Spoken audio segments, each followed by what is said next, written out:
I'm Blake Lehman. I'm 17 years old. I was sentenced to 55 years for murder.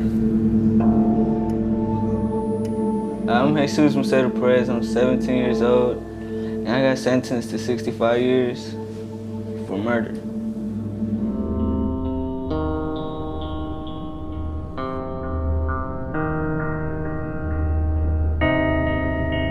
This is Wabash Valley Correctional Facility in the American state of Indiana.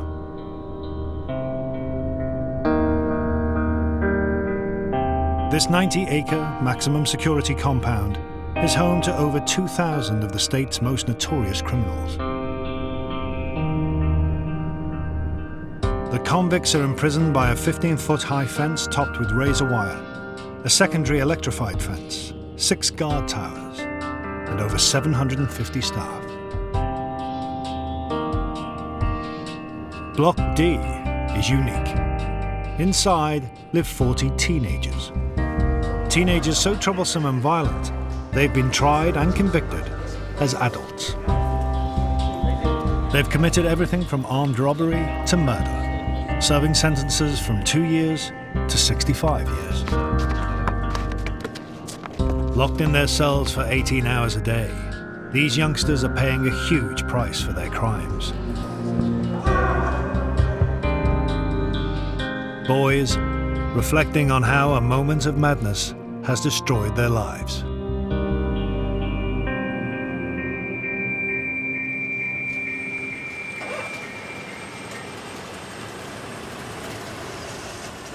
9 a.m. 2 new teenage inmates arrive.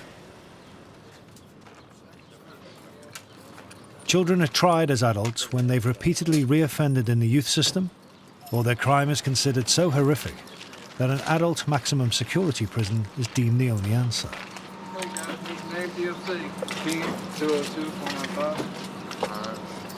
Eldridge, 242-259.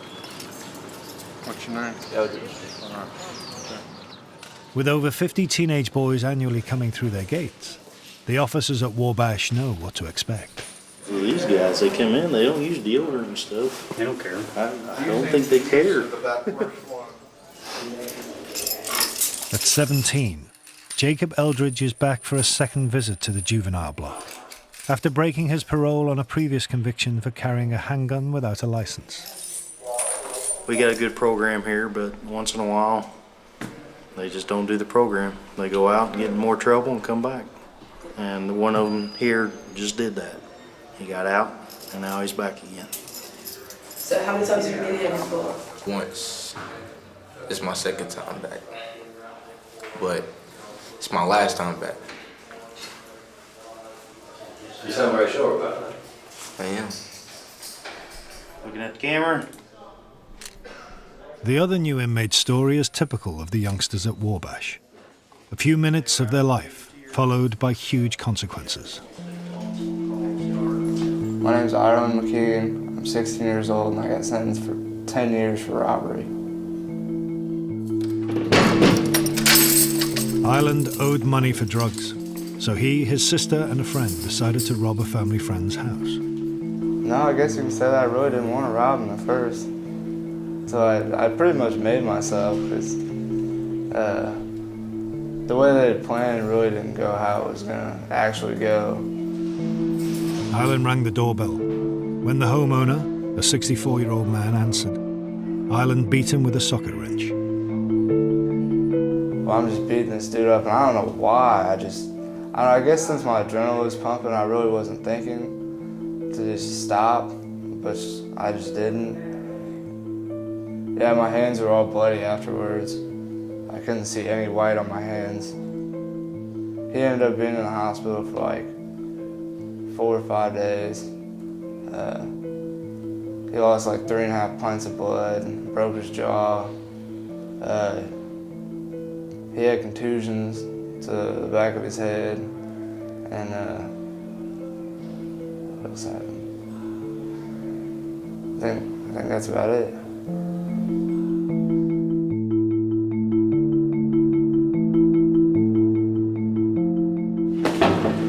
Enjoy your stay. With all their possessions, It's the walk to their new home, the juvenile facility in Block D.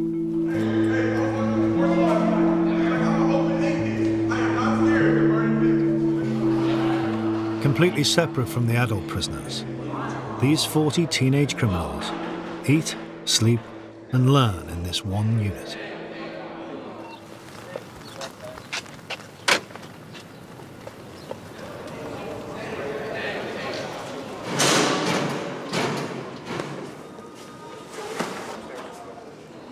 New guests, new guests. There to greet them is Correctional Officer Morrissey, a former military officer whose job now is to keep the peace in the juvenile block. A new inmate will come in, we'll place him in the cell, we'll make sure he has all his hygiene, all his necessities, and he's ready to roll. The teachers will interview him, the casework manager, counselors will interview him, medical will interview him, and then he'll be on his own. This sucks. With 18 years' experience, Officer Morrissey has seen what it's like for new inmates. Scary, especially if they've never experienced this type of environment. They run the gamut between fitting right into isolating themselves in their cell. We have to treat each individual as an individual. Some are very aggressive and the unit will respond the same way. Some of them are very passive. It just depends on the personalities that come in.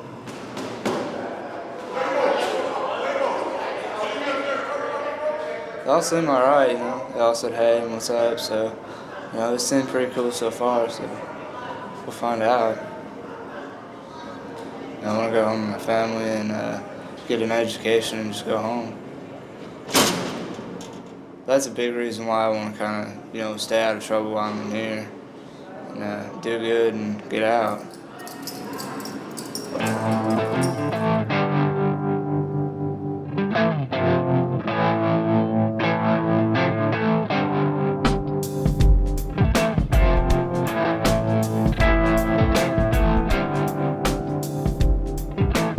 Prison officers aren't the only staff to work in the unit. New inmates Jacob and Island have an induction from the casework manager, Alita Burnett. Okay, on this first one, as we're going through this, I want you to check off when I tell you to check off what we cover on that. No more questions? Alita's job is to offer the boys counseling and guidance. It'll be a good opportunity because we have some really great teachers here. These kids are not coming from a healthy place, period. So they may feel like the whole system, the whole world has given up on them long before they even got there. And that wouldn't surprise me, what I like to say is our children aren't throwaways, We need to get them back out and be healthy. They're just not healthy. This is all the rules and regulations. I really want you guys to read through these because ignorance of these rules and regulations is no excuse for conduct, just like ignorance of the law is no excuse. I try to be firm, fair, and consistent with all of the kids, and a lot of them, they don't like to displease me and, that type of thing, but I don't know if I want to be called the mama. That's a lot of babies to have to take care of in there.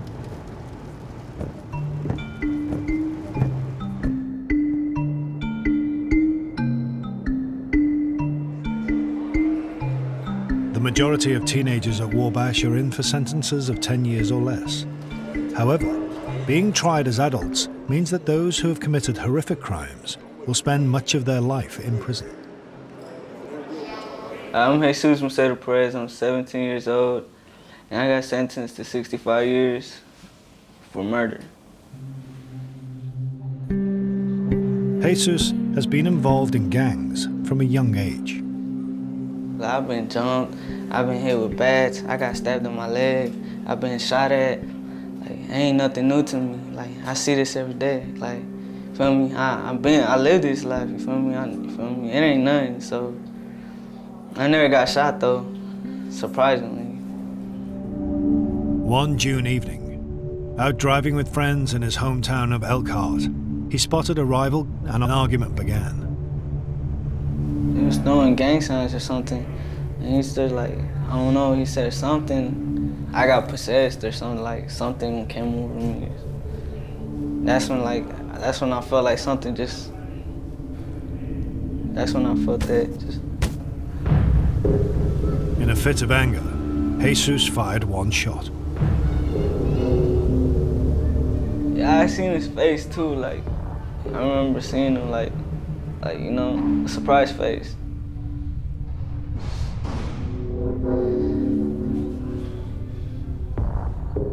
"16-year-old Braxton Barhams was dead. I know it, like, me and him didn't get along, but damn, I just took his life. Like, what the fuck, what did I just do? Jesus is now spending 65 years at Wabash, reflecting on that one moment. I guess I don't like talking about it or something. What's the main reason you think you don't like talking about it? Cause that's what changed my life. That's what, feel me, that's what changed everything. That's like, I feel like when that happened, my life stopped too, like, feel me, cause I don't know, like, everything else is like, just gone.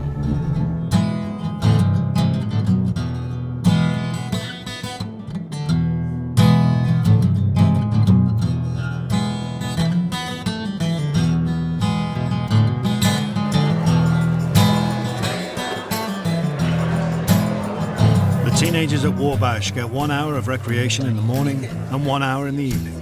Part of the staff's philosophy not to punish, but to rehabilitate. You with me, bro? Hell no! If you have just punishment and no rehabilitation, then you're doing nothing. You're just housing people, and you know, you're not helping them turn around, and then you're going to dump them back onto society. So basically, you just shot yourself in the foot, because they're going to go out and be the very same they were when they come in, and maybe worse. I'm tired of being locked up. I'm in the penitentiary. Ain't got no money on my books and I'm so hungry. Man, I'm locked up.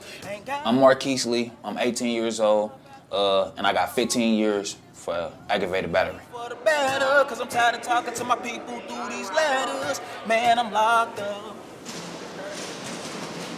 I'm trying to make it in the industry. I'm trying to get big, you feel me? I'm always gonna, you feel me, remember where I came from. I ain't gonna never forget where I came from. You feel me? Where I grew up at, the hood, you feel me?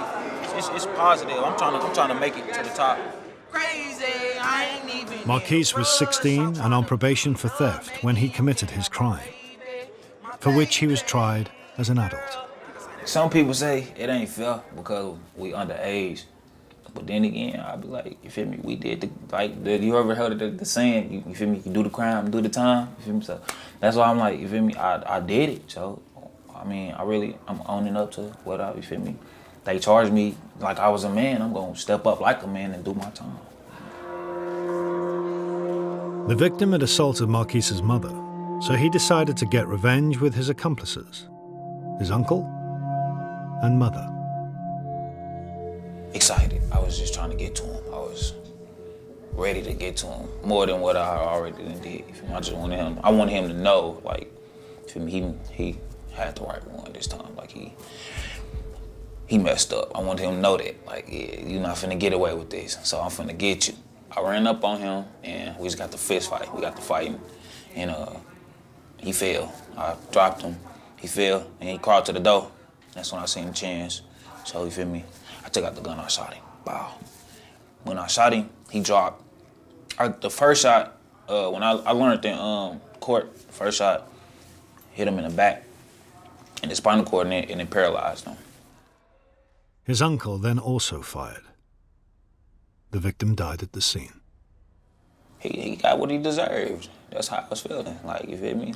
If he dead, he dead. If he just got shot, you feel me? He deserved what I gave him. You feel me? He shouldn't have hit my mama.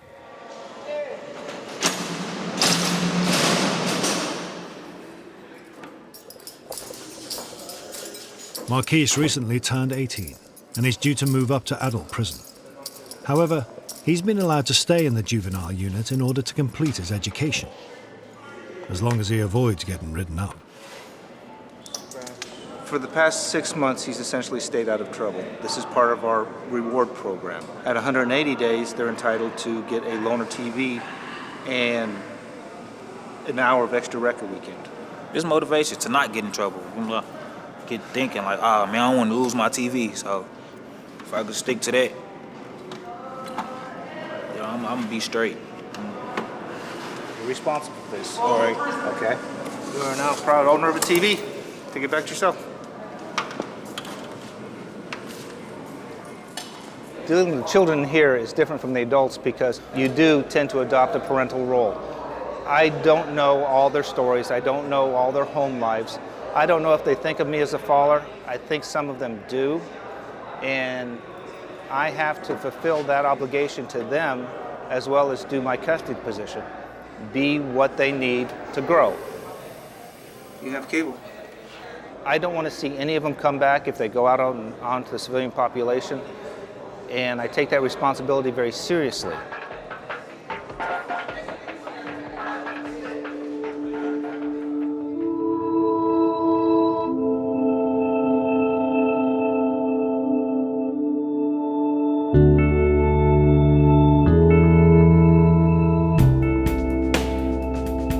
From reward programs through to mandatory schooling, the staff inside the juvenile unit of Wabash attempt to provide as stable a life as possible for the boys in their care. 4 multiplied by a number plus 6 equals 46. But some of these are teenagers trying to cope emotionally with long sentences. Indiana law states that with good behavior, an inmate has to serve a minimum of half their sentence, leaving Jesus Macedo Perez still facing being in prison until he's at least 49 years old. Nah, I'm not calm about it, but I'm as calm as it'll get. People just try to kill themselves or go crazy like that, you feel me? Like, you know what I'm saying? Like, motherfuckers ain't the same. I ain't the same no more. But I'm not trying to deal with it like that. I'm not trying to go nuts. I'm not trying to kill myself. I still got, even though I'm here, I still got something to live for. Jesus is looking for any way to shorten his sentence. Hey, how you doing? For advice, he's come to casework manager Alita Burnett. Everything goes into play, as I told you from the very beginning. Conduct. So you keep your conduct, you keep going to school, get everything you can so they see you're trying to improve your life. Then you can try to get some of these things. It's tough, I know. I can see it in your eyes that you're upset. Whatever I can do, if it's just like one thing I can do, I'm gonna try to do that one thing. But don't get all down in the dumps yet. You're gonna make the best you can of everything, you know. Yeah. So, you know, just because I can't run out here and save you for this, that doesn't mean that I'm not interested in which way you're going. Okay, that'll work? Yeah. Okay, All right, we're thank good. you. All right.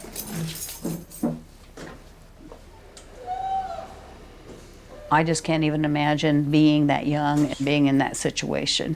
It just doesn't even compute with my mind. I just see it, but it still doesn't compute. I think he'll be okay, but I mean, I would be devastated. But of course, I've never put myself in that position. Having worked in the unit for 7 years, Alita sees how a child's upbringing can ultimately lead to a crime that puts them behind bars. They come from families that, you know, we have generations of this stuff going on. Generations of the drugs, generations of prison, and, you know, it's sad, you know. We have several in there right now that has seen a parent kill the other parent. And then we wonder, you know, it's almost heartbreaking in some ways, you know, some of the things these young little kids have gone through.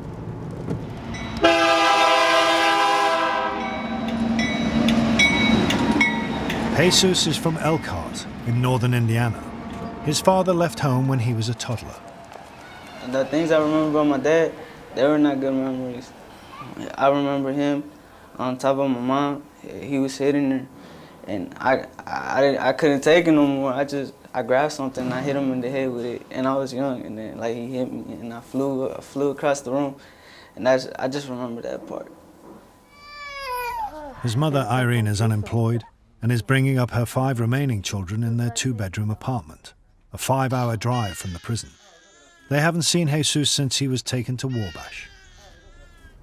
He's my blood-to-blood brother, like he's my real brother, and it hurts me a lot because we were like, me and him have been through a lot together and stuff, and like, but we still like I don't know, it's just hard, and I don't want nothing to happen to him. With his family living just yards from where Jesus' gangland shooting took place, his fear is that a rival gang will seek revenge on his family. That just stresses me out too, like thinking about like I can't be there for my family, like and all the enemies I had, like I hope they don't try to hurt my family. Like I just think about that.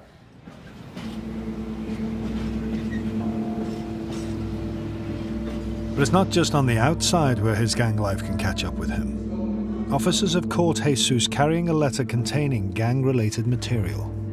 It never surprises me what these guys try to get away with. It's some of them who are facing life sentences, you know, really what do they have to lose? I mean, they've already lost their life or possibility of life out on the streets, so now it's just up to them as to the type of quality of life that they want to have. And a lot of them get persuaded with the gang activities, thinking that that's going to give them more creature comforts here inside.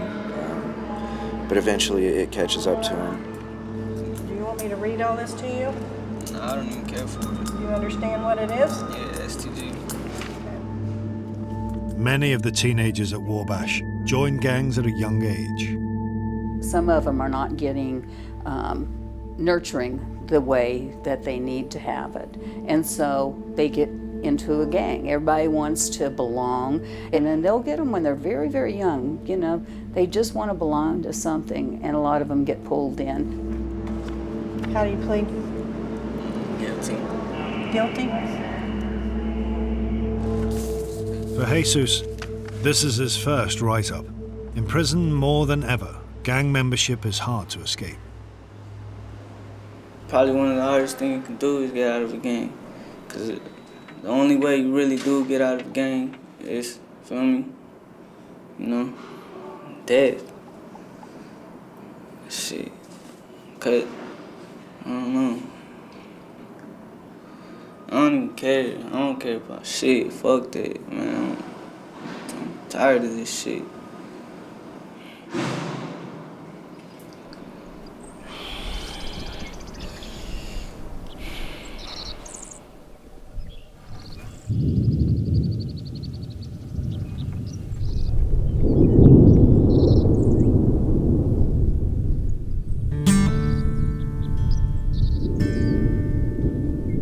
While many of the teenagers at Wabash have absent fathers, many of them are fathers themselves. Today is visiting day, and it's particularly special for one prisoner.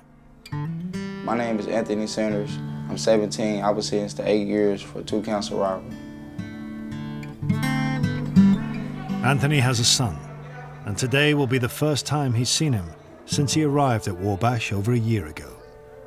Yeah, I'm looking forward to it because I ain't seen my son in a long time, and I just wanted him to feel my presence, you know, get the feeling of his dad being around again, talk to him. His girlfriend, Nini, and his 2-year-old son, Anthony Jr., have made the 2-hour drive from Indianapolis to visit. It's hard to explain, but we're excited. We ain't seen him in over a year. So yeah, we're happy. I'm gonna tell him I love him, see if he tell me he love me back, stuff like that. That's really it, man.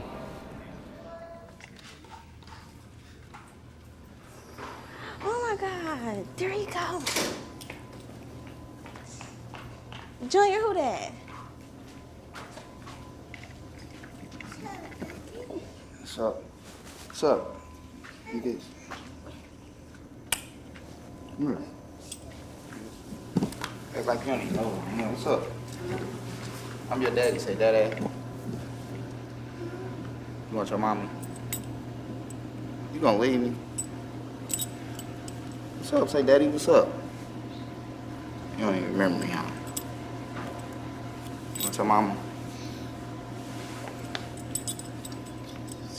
I don't want the keys, I want you. Say what's up. Say daddy.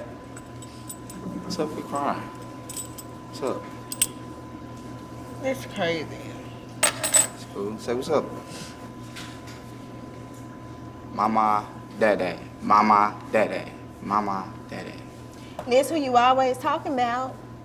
Say daddy. He wants to have a family. He wants that so badly. They're children themselves, so, you know, that's quite a responsibility, even for somebody who hasn't gone through some of the things they've gone through already. You don't even know who I am, Junior. You made me mad. You look the same. I didn't see y'all look different. I gotta look see here. No, you don't. A lot of the kids are in relationships, and of course, you know, they're wanting them to, their girlfriends to marry them and all of this. I mean, it is crushing for them when they move on. And it's crushing for them, especially if they have a child with that person, because that happens quite a bit. I'm not gonna let you go till you say dada. Dada? Dada. Dada. Yeah, big boy. Huh? It was wonderful. At first, I was kind of mad. He didn't act like he didn't know who I was. He was a little shy, but I figured it out. But overall, he started calling me daddy. He came through. He made my day. It was fun.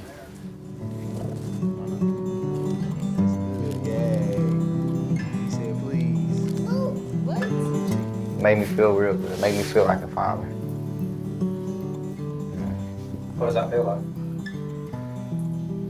Make you feel like you're important. You know what I mean? Let me know I really do got some people that love me, because when you ain't got too many people out there at home, you know, when somebody looking up to you, it make you feel important in some type of way. Make me feel good. Yeah. Bye, Daddy. Say love you. I love you too. Like, if he made my day, I'm ready to go back to my room and just chill. Yeah.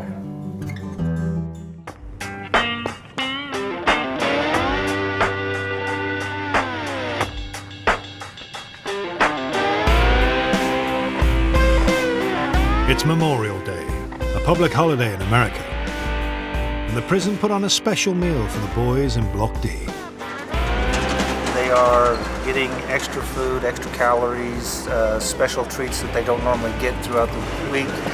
What is on the menu today? We've got barbecue chicken, seasoned corn, tossed salad, dressing, and fruit drink. Look, chicken look burnt. Salad always look good. Corn cool. You know what it's supposed to be? What is it supposed to be, Kale? Strawberry shortcake. Strawberry shortcake. Ah, man. It's supposed to be. What you think about your tray, bro?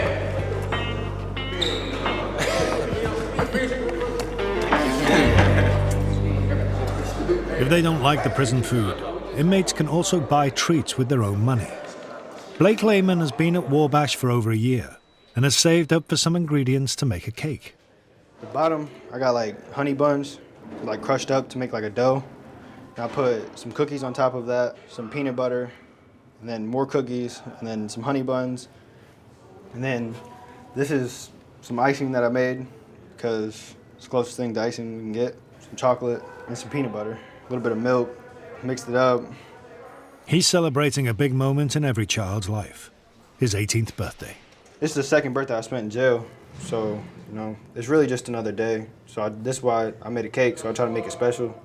You know, it's my 18th birthday. A little bit more chocolate. You know. Yeah, I think it looks good. That's birthday. You know, the best you can do, really. Don't get no better than that. My name is Blake Lehman. I'm 18 years old. I was sentenced to 55 years for murder. 1, 2, 3. Happy birthday to you. Happy birthday to you. Happy birthday, dear Blake. Happy birthday to you. As a teenager, Blake was involved in petty crime and had been expelled from his high school. I hung out with my girlfriend a lot. You know, we were close.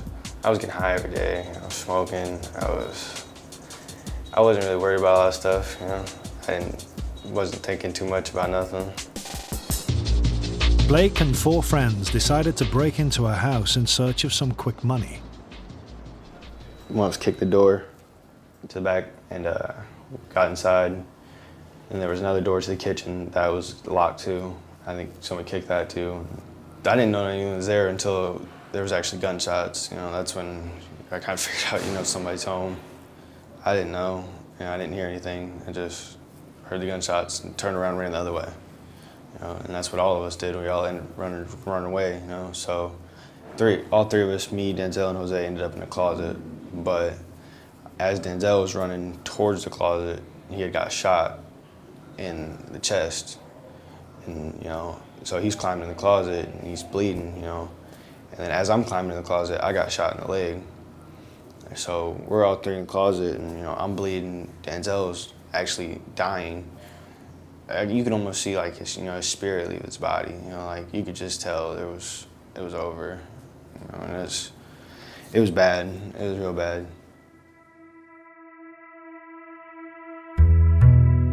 With their friend Denzel dead in the house, the homeowner called the police. The remaining 4 were arrested and taken to the local jail. I'd found out while I was sitting there that they were charging us with murder. You know, and at the time I kind of thought, okay, you know, they don't know what happened. I'm like, you know, they haven't talked to anybody, you know. They must think, you know, we killed Denzel. They must think, you know, they must have something switched around, something mixed up or something. But there was no mix-up. Under Indiana law, if someone dies during a burglary, all those breaking in can be held accountable. The prosecutor said there was a murder committed. You know, the homeowner was just in what he did, which, you know, it is what it is. You know, it was his home. That's right. And he said someone has to be held responsible. So he felt we were going to be held responsible because our actions resulted in what happened. The jury found the 4 guilty of murder. Blake was given 55 years behind bars. Time to reflect on how it had gone so badly wrong. My biggest regret about that day is the whole day. I mean, hell, I should have just went home. Why was I following when I should have been leading? You know, why was I, you know, not thinking for myself, you know, not thinking farther ahead, not thinking about what could have happened, what could go wrong, you know? So, yeah, I definitely regret that day. I regret a lot of everything about it.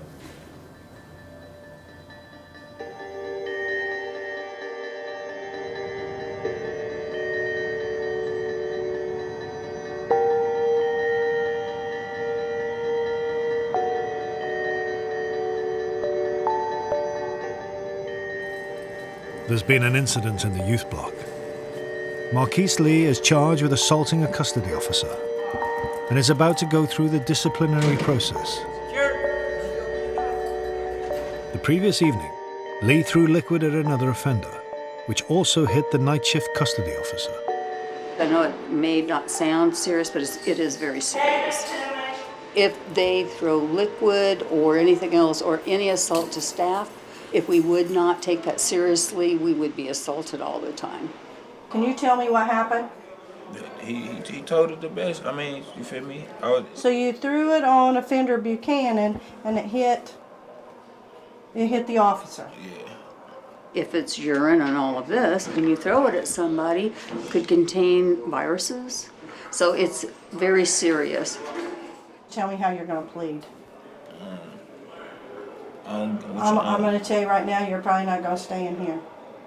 What? You're 18 years of age, and I can't have you, even whether you meant to do it or you were playing around. I can't have you doing that on a youth unit. You're 18, right? Yeah. So how you going to plead? I don't get how I supposed to plead. Guilty or not guilty? Guilty or not guilty? Oh, yeah, I plead guilty. I did it. Okay.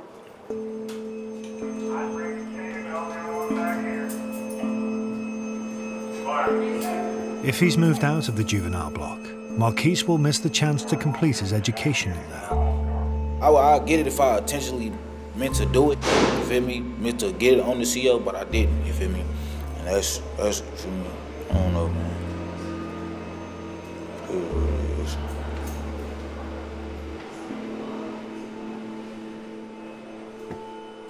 Hearing officer Sarah Chapman is responsible for deciding the sentence. Okay, Mr. Lee, I found you guilty. Don't throw a liquid substance on staff or offenders. 1 month phone, 3 months seg, 45 good days. I don't play when it comes to throwing stuff. You're gonna have to go sit in seg and think about what you did. The SEG, or Segregation Unit, is the solitary confinement wing for adult prisoners. How many days in seg? 90 days. 90. 3 months. It's a sad day, but if anybody's heard me talk in orientation or talk to them, I tell them how important those conducts are. And, you know, if you want to take a risk, then, you know, that's on you.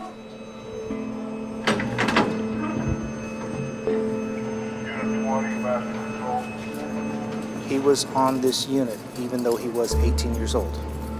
He has been moved to an adult unit where he will be treated as an adult. He is not being segregated from the other influences like he would be over here. Therefore, even though he is in a cell by himself, he will still be influenced by the voices and the comments of those around him. Over here, we tend to try and shield them from that as much as humanly possible. Over there, the shield's gone. They make a mistake, it doesn't surprise me. After all, they're here for mistakes they've made. It's just a repetition of behavior. Our job here is to try to correct and change that behavior. Are we successful? Not always, no. Are we successful some of the times? Yes. We just be happy for our successes and go on our business because we can't dwell on the failures.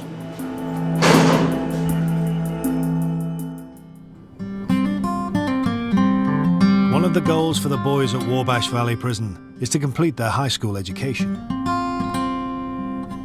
18-year-old Blake Lehman recently took his final exams.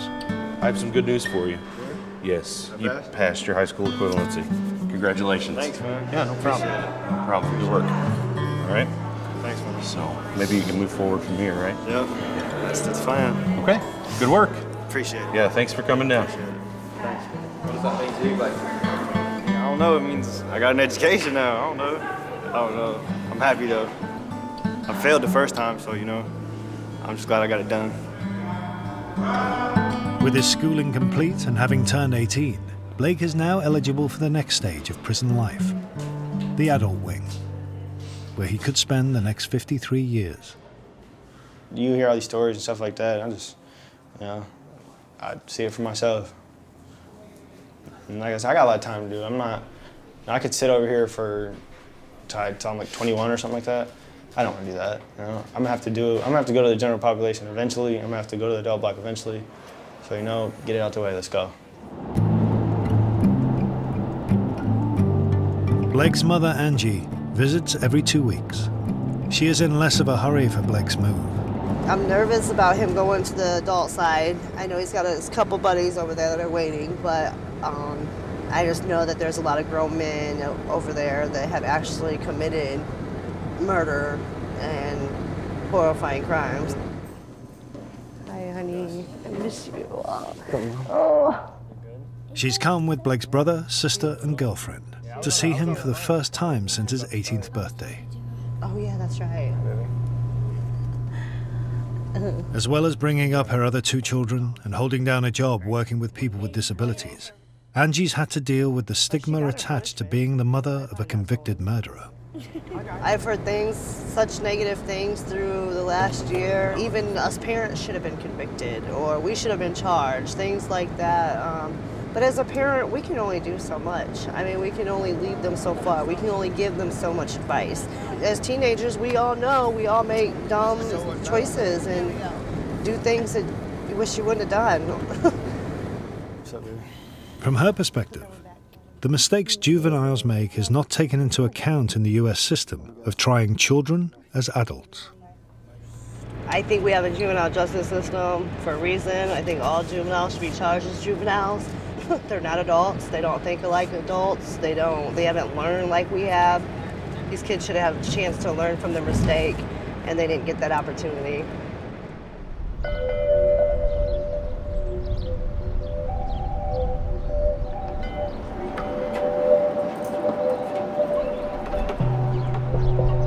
For Blake and other teenagers at Wabash, such as Jesus, at the beginning of sentences longer than their life so far, hope of release is something to cling on to. Being locked up for this much time, I want to find out things I can do. I know there's something out there. At least give me some time cuts or something like. The prison library could help Jesus find an answer. Adult prisoners work as clerks to help guide fellow inmates through the complex U.S. legal system. How can I learn about this, like that, and this?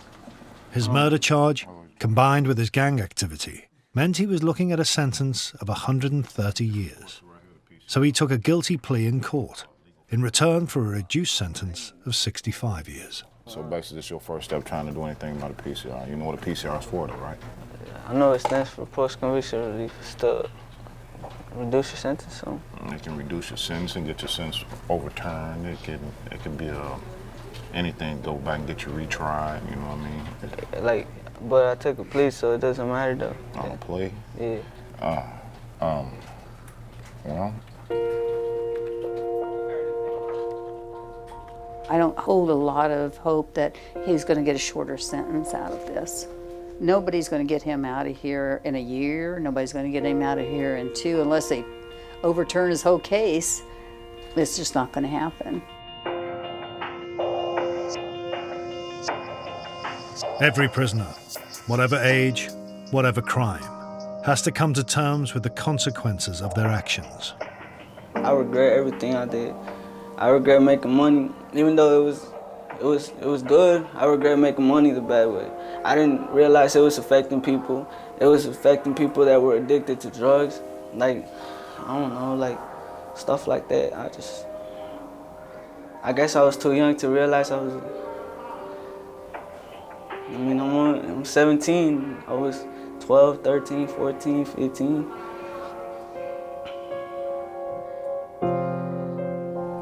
I hate myself for what I did.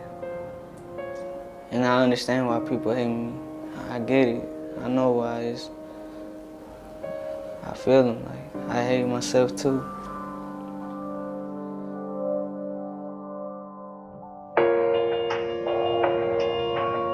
Whatever a child's future holds, it falls to the staff to guide the inmates through their time as best they can. If one of the young men have years and years and years, the only thing I can do is help them endure it, I guess.